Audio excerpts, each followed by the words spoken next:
Maayong adlaw kaninyong tanan anin usab kaninyong ato nga programa sa TV Apolyo.com tagi panguluhan ug pangunahan sa Lay Catholic Apologists International Sir Argesano uban ni ninyo sa kadali ilang nga panahon aron pa naghisgot sa mga butang nga may kalambigitan sa atong pagtuong Katolika.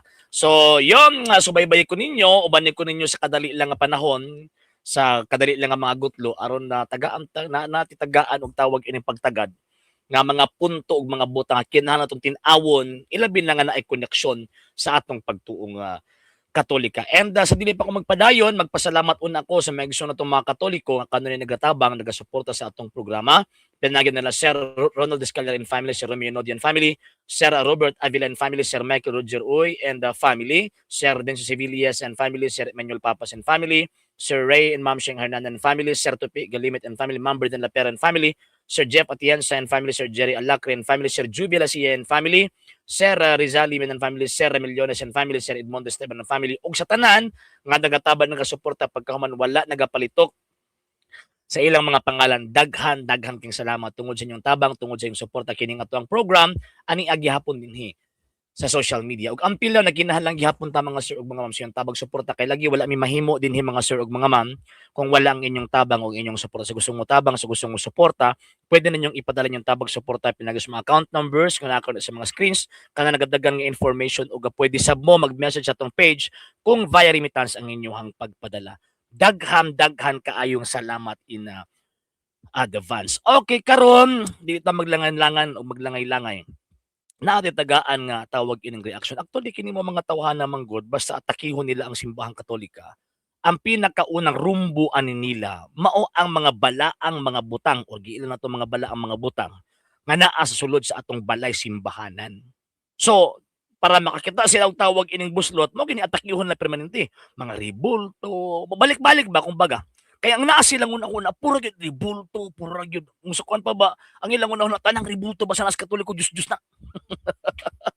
Ingon ana ang naas ilang panguna-una. So, yun. Di na to edugay-dugayon ato aning isulod ang tawag ining ato ang tagaan og reaksyon. Wala ko kailaan niya pero ang mahitabo is ang mga punto nga iyang ihatag kung wala ta kabawas tong pagtuong Katoliko ay mamabira ka nganuman kay kung sa kuan pa ba kanang inato kung bagawa inato ang presentation nya mo siya tinuod pod di ba sige ato ang paminawon atong paminawon na dira okay sige ato lang pagamyon ing dagway sige Okay, mayong adlaw ka na itong tanan mga hinigugma ko diha ni Kristo. Matod pa sa Ginoo sa 9:20 sa pinadayag nagingon sila din sa Dios ang kadto nagasimba sa mga bato, kahoy, simento, bronze, bulawan nga hinimo sa kamot sa tao kay sila din nagasimba sa demonyo. Kanang Revelation chapter 9 verse 20 kanang giingon din nga nagsimba sila sa mga bato, sa mga salapi, referring man na sa mga Dios. Dili man na referring sa mga ribulto sa mga santos. So ang iyang gibasa ang Revelation chapter 9 verse 20 pero ang iyang gigunitan imahin sa mahal nga birhen. So buti pasabot na i-diferensya ang pangunahuna ni atong amigo. Di ba? Diyos man ang gisulti. Sa 9:20. Nya pagkahuman ang iyang gigunitan imahin sa mahal nga birhen. Ano sa panahitabo nga ang mahal na birhen nahimong Diyos? Ano sa panahitabo nga ang inahan sa Ginoong Jesucristo nga ang mahal na Birheng Maria nahitabo nga nahimo siyang Diyos unya pagkahuman ang iyang ribulto Diyos na pod. Ano sa nahitabo na? Muna usay makaingon ko ba nga dapat magpatan-aw ni mga tawhana og kining kuan og kining doktor ba nga naman kay unsa kuan pa ba di naman tarong ang pangunahon na og panabot. Imagine na ang gibasa 9:20 sa Revelation kung atong tan-awon ang wala ko kabalo sa version nga iyang gibasa possible katong UBS or ang Biblia. Pero sa tawag ini nga Philippine Bible Society kanang giingon din nga mga tawag ini ribulto referring na sa mga Diyos. Ang naa silang unahuna og gibasa Diyos. Unya pagkaman ang ilang interpretation ribulto sa mga santos. Tarong bagod ka. Muso ka ba na tarong pangisip ana? Leviticus chapter 10 verse 10, ilho nato ang mga butang balaan ug dili balaan. So but pasabot kung di ka makaila sa butang balaan ug sa butang dili balaan na i-diferensya nimong pangunahuna. Muna ingon ni San Judas Tadeo kini mo mga tawhan na gibugal-bugalan nila ang mga langit ng mga butang ato dang tawag ining basahon. Atong basahon na mga binuhat gibugal-bugalan aning mga tawhan na. Dili man kag imagine gud nimo kanang musukuan pa ba? Tarong bagog ka? Tarong bagog ka nga tawag ining manangil or kana bitaw maghimog conclusion sa butang ba nga dili magipuntingan sa moong teksto or sa maong sitas nga imong gibasa. Tarong ba? Di ba? Judas kapitulo 1 bersikulo 8, kining mga tawhan na usab may mga panan-awon og nag-aghat kanila sa pagpakasala batok sa ilang lawas. Gibiay-biay nila ang otoridad sa Dios o gibugal-bugalan nila ang mga langit nung binuhat. Subot pasabot, kung bugal-bugalan nimo na ang imahen sa gitawag og mahal nga birhen, gibugal-bugalan nimo ang mga labirin mismo nga langit nung binuhat. So, diyan na to makitaan ba nga na diferensya ni ilang pangutok. Sumala pa ni Pastor Eva Calares mo ni mga tawhan ang di kasabot. Kaya di man nagkasabot, yung pa ni Pastor Eva Calares, basta di ka kasabot, di ka tao. So, ang panabot ni nga itong amigo, di tao. Di panabot sa tao. Kanang maingon ka sa ribulto sa mga santos, Diyos na, di na panabot sa mga tao. Di ba? Ato pa ning i-continue mga sir o tawag ining mga ma'am. So dawato na to ang kamaturan nga dapat ta magsimba nga way mga larawan o ribulto nga naka-display diya sa atong simbahan. Mo ba? Ang problema, ang inyo ba yung tawag ining mga nabi ang may ubang mga simbahan nga naay mga larawan naka-display sa imahin. Ato din tawag ining tanawon. Atong tanawon na kining ribulto o tawag ining imahin sa kuan sa naa sa gitawag og simbahan sa Seventh-day Adventist. Atuanin ko anon. Share screen ni ha. Okay. Kung imo nang i-research niya, for example kini mga sir o tawag ining mga ma'am. Simbahan man ng Seventh-day Adventist kini. For example kini mga sir o mga ma'am. Simbahan man ng Seventh-day Adventist po na ay imahin. New Hope Seventh-day Adventist na agyapo imahin. Diri pod sa isa Sibrings SDA Church na agihapoy tawag imahin. Naapod ning ilahang kwan kining na ay logo nila. Part man gihapon na sa imahin. O asa pod mabasa sa Biblia nga ang simbahan nga iya ni Ginoong Jesucristo na ay mga screen. Di ba? So kung Diyos ang mga ribulto or mga larawan per se nga naaka-display sa tawag inang simbahan. So mut pasabot unang naka-violate ni ini ang mga Seventh-day Adventist. Dili mga Katoliko. Di ba na sila mga imahin po eh. So nag-Diyos po ning tawag ining mga Seventh-day Adventist. So, di ba?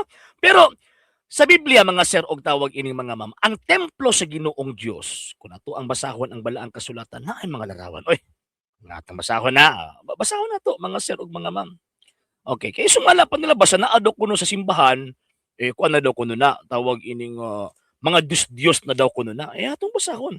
Kung tawag ining tinuod bagyod ang ilahang pangutok o ang ilahang pangunahon na, komo, kaya na ay gitawag og mga larawan, Diyos na ng mga larawan na. Templo sa Diyos niya, ang ato ang tawag ining subject, sa chapter 6 verse 1, gitukod ni Solomon ang templo.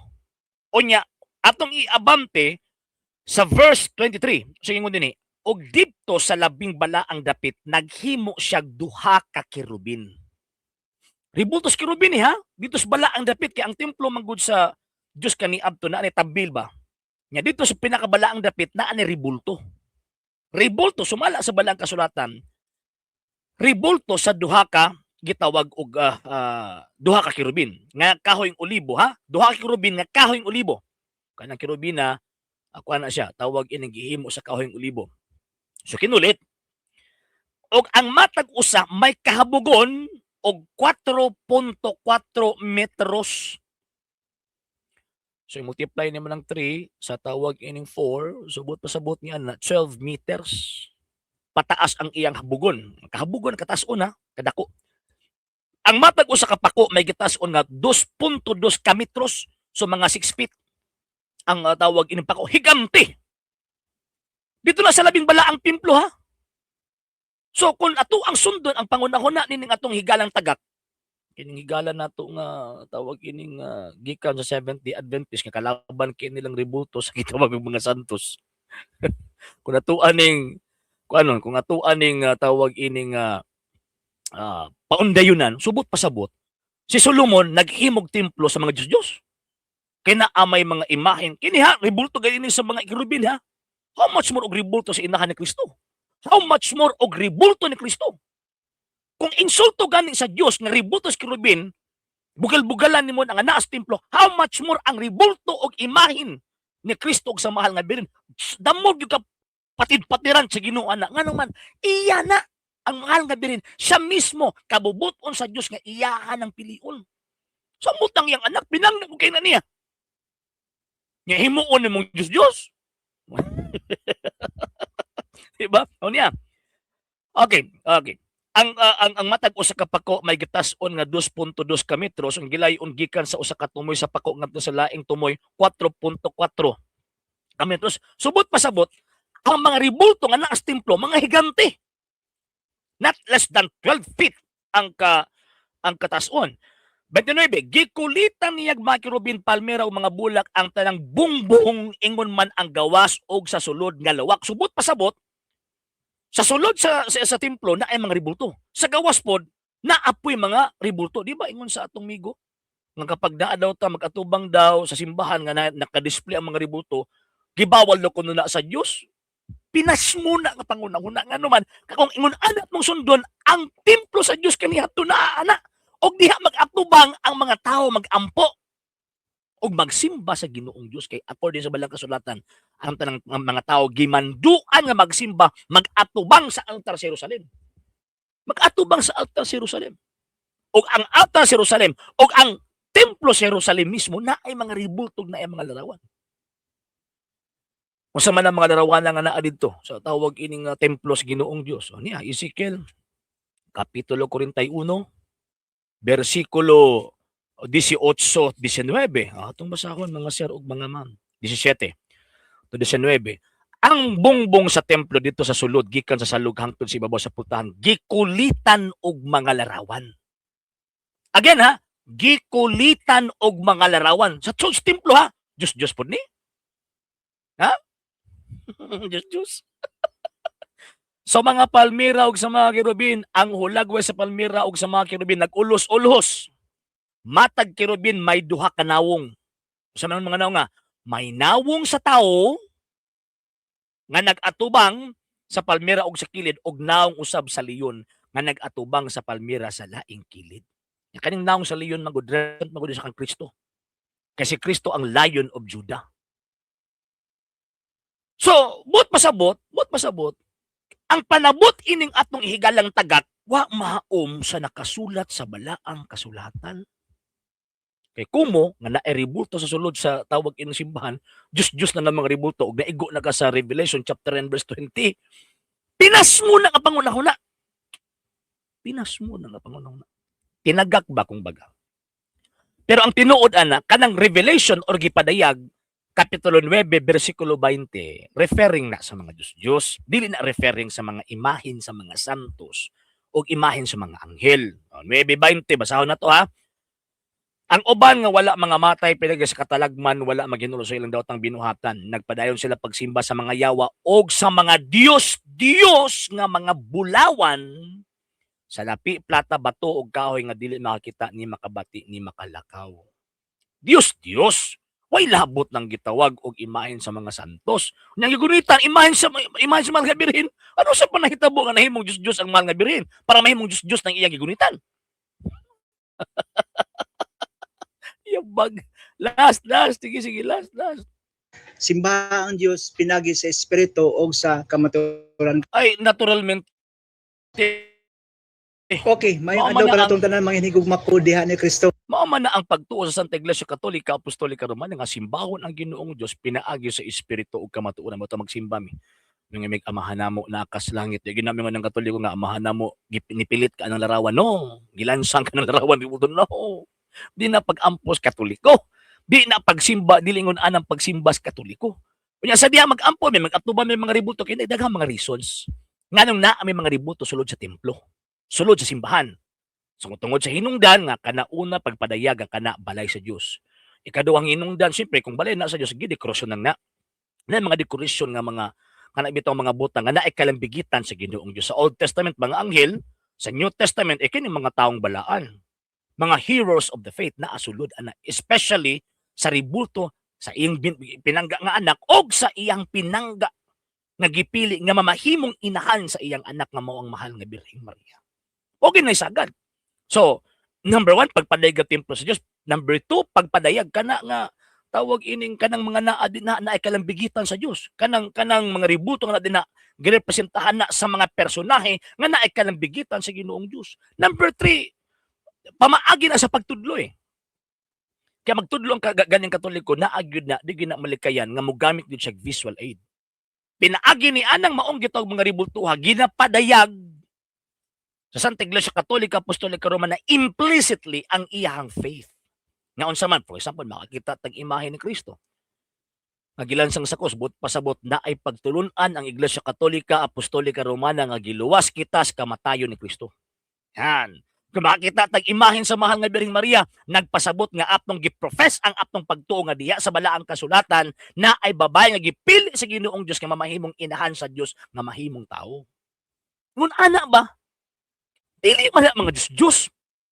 Pero nami panutyon si Kristo nga unsa gani mo gawa si mong baba gikan na si mong kasing-kasing. Ay ba na isulti si Kristo ani. Subot pasabot sige mas nagbalik-balik nga kini mga ribultuhan nato mga Diyos na. Sila di ang nag-ilas Diyos nga Diyos na. So dili kita nga nakasala. Kung dili kining mo mga tawhana ang nakasala ngano man kay ang butang nga dili Diyos gihimo nilang Diyos. So kung mahimo gani kang tagak mahawag ka simbahan Katolika mawa gyud imong panabot. Kung mawa mong panabot di na ka kasabot. Sumala pa ni Pastor Bacalaris basta gani di ka kasabot, di ka tao. Na, di ba? So at least ato ang tawag ining gitubag mga sir ug mga ma'am. So kanang ibitbit niya di man na Diyos. Revelation chapter 9 verse 20 referring na sa Diyos. Kanang gibitbit niya di na ribulto sa Diyos kundi ribulto sa mahal nga birhen nga inahan sa Diyos na mao ang atong Ginoong Kristo. So ikalaban man niya, malipek kang anak no?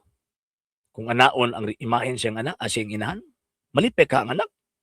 Sige rabdag ingon nga, nagtuman mi kang Kristo niya pagkahuman. Takihon ninyong inahan, iyang inahan.